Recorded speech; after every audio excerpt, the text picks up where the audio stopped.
Hi குட்டீஸ், இன்னைக்கு ஒரு இன்ட்ரெஸ்டிங்கான ஸ்டோரி பார்க்கலாமா? ப்ரீவியஸ் வீடியோவோட லிங்க் எல்லாம் டிஸ்கிரிப்ஷன்ல இருக்கு, செக் பண்ணி பாருங்க. அப்போ வாங்க வீடியோக்குள்ள போலாம். கண்ட்ரோலிங் ஆங்கர், சினம் காத்தல். ஒரு ஊர்ல ஆனந்த்னு ஒரு சின்ன பையன் இருந்தான்.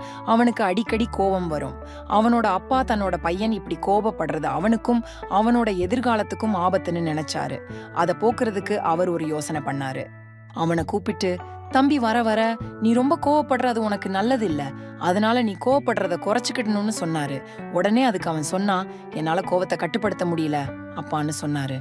உடனே அவங்க அப்பா அவன்கிட்ட, உனக்கு பிடிச்ச அந்த வேலியில உனக்கு எப்பெல்லாம் கோபம் வருதோ அப்ப எல்லாம் ஒரு ஆணி அடின்னு சொன்னாரு.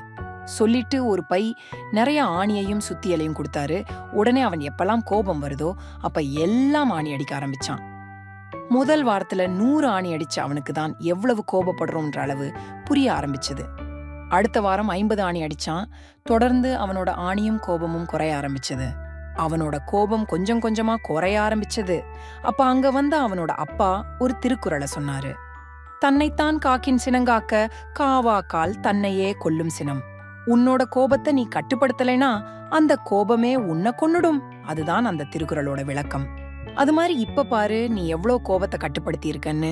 தொடர்ந்து நல்ல பழக்கங்களை கடைபிடிச்சு காரணம் இல்லாம வர கோபத்தை கட்டுப்படுத்துன்னு சொன்னாரு. அன்னையில இருந்து தன்னோட கோபத்தை குறைச்சு நல்ல பிள்ளையா மாறிட்டான் ஆனந்த். இந்த ஸ்டோரி உங்களுக்கு பிடிச்சிருந்தா லைக் பண்ணுங்க, ஷேர் பண்ணுங்க, அண்ட் mindbloom.tea சேனலுக்கு சப்ஸ்கிரைப் பண்ணுங்க. See you soon.